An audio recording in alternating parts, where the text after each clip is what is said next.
Hey people, this is Amani and welcome to my podcast Chat2Amani #BrainBabble. A little offshoot from our @Chat2Amani Insta page where I hope to document and share the highs and the lows and everything in between since my diagnosis of brain cancer.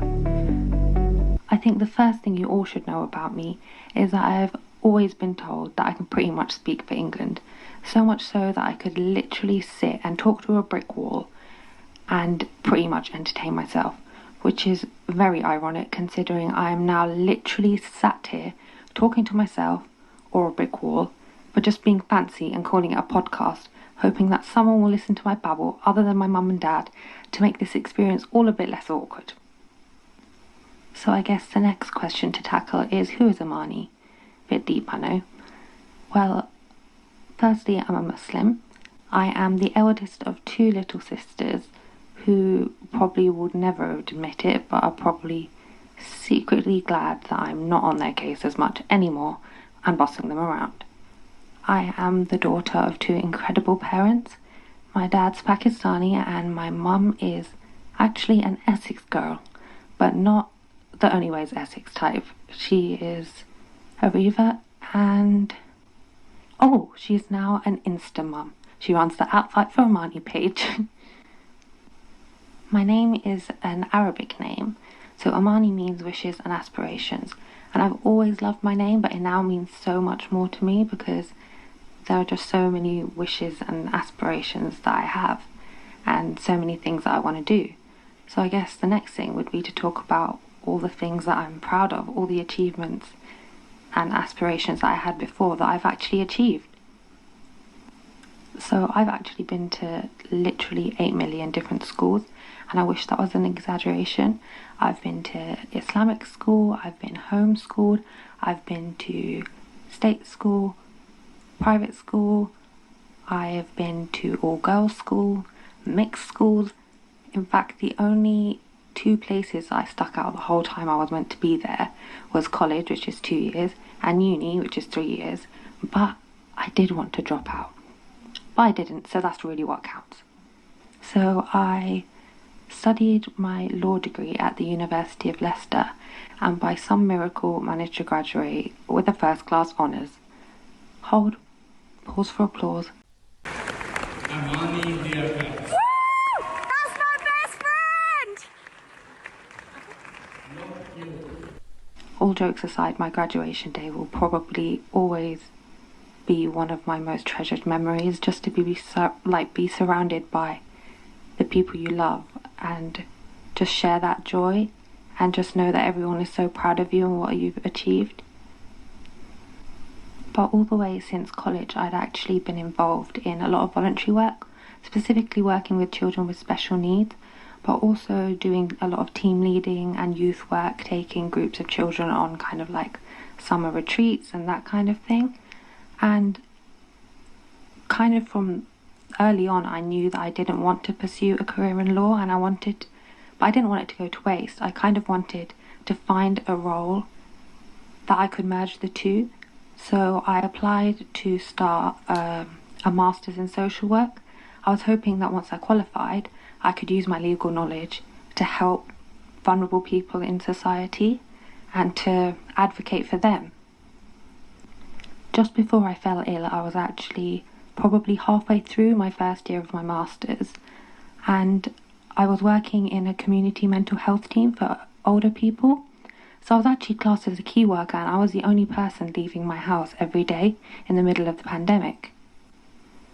At the moment, I'm unable to carry on with my studies, but I did really enjoy it whilst I was doing it, and I was so looking forward to the next stage of trying working with the youth and the younger generations to see how I found that, because I had never challenged myself or I'd never been in a situation where I had to work with older people. So it was something new and it was something different, and it was something that I was enjoying. So before I bore you all half to death with my babble, I've definitely droned on about myself enough now, so I thought I'd pass the mic on to some of my closest friends. I asked them to describe me, and surprisingly, even though I told them to be brutally honest, they were really nice. But I can promise there was no paid promo involved. Prior to her diagnosis, she would spend time volunteering with Phobe, or whether it was volunteering over summer with NCS. And now her strength and ability to raise awareness for brain tumour research is a clear reflection of who she is and who she continues to be. Amani is the ultimate social butterfly. You'll never meet someone who loves people more than Amani does. She is the queen of paragraphs, trash TV, and my favourite 5am Mackie's partner. My uni life would have been nothing without her, from her forcing us to every social event, to just singing in the flat and the Yaris, to hunting the Chaucer Street rat together. I loved every crazy memory and moment in her presence, and she's amazing. I would describe Amani as a people's person. I've never met anyone who loves people quite as aggressively as she does. She just enjoys life. She is grateful for everyone that she has in her life. And that's pretty wonderful. Amani is an amazing Agni aunt, which some people at uni will remember. An impeccable karaoke singer, cuddle buddy, and at 5'10", the best bodyguard Flight 33 could have hired. When the three of us finally met at uni, sparks were flying, not to be dramatic, but we were just meant to be. From brownies in bed to holding my hand on the ice rink so I don't fall, screaming out love songs till 6am, telling the best stories that have you on the edge of your seat, smothering Emmett in her room, arguing over crumbs on the kitchen counter and sharing graduation together. My uni experience would have been nothing if I didn't bump into you that day in SU. #bum into forever! Words do justice to Amani's personality pre-diagnosis, but here's just a few. Amani was loving, caring, so full of life. She lit up every single room she walked into, and she really was so selfless. She always put everyone before herself and wanted to help people. But at the same time, she was the queen of sarcasm. She would always have a sarcastic, sassy comment to make, and everyone who knows Amani knows that she could talk. She was a chatterbox. You're never bored in her company. A few words about my beautiful Amani, inside and out. She's so bubbly and she's so bright, sometimes for her own good.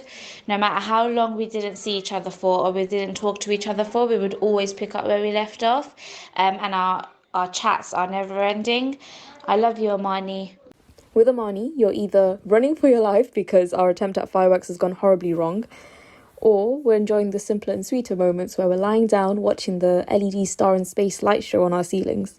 No matter what the moment, whether it's the highs or the lows, Amani's the kind of person that you'd always want to be with no matter what, and she's the kind of friend that'll always be there for you. I want to kind of explain some of my reasons behind trying to do this podcast. Part of me is hoping that it will be a therapy for me to kind of say from the horse's mouth, so to speak, my experiences and my daily struggles living with brain cancer. I kind of want to cover and document my journey in my own words, the highs and the lows, and I want it to be as raw as possible. And I feel like the only way to do that really is for me to sit down and talk about it. And I know no one's ever going to really be able to understand what me and my family go through, but I feel like there's power and strength in trying to convey the experience, because life can throw so many obstacles and challenges your way, and you never know what you're going to have to deal with. Maybe me talking about it, not only will it help me, but it might help other people too, and other families. I also thought it might be quite interesting to, address different kinds of topics and invite different people on and get their perspectives, because it's not a diagnosis that just affects one person. So talking to my siblings, my parents, my friends and other family members, and just covering, different things that affect us, because everyone has their own struggles and everyone has their own perspective, and it's important to highlight those. We also want to, not all the time talk about depressing things, cover other things, the highs and the lows, and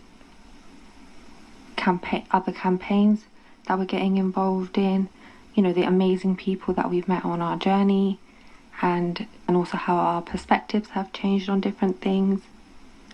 Well, I need a nap now after recording this, and I'm pretty sure all of you have already nodded off. But I just want to finish by saying everyone has their fight, so let's ready our armies and let the battle commence, because we're not going down without a fight. Like, comment, share and subscribe. I've always wanted to say that.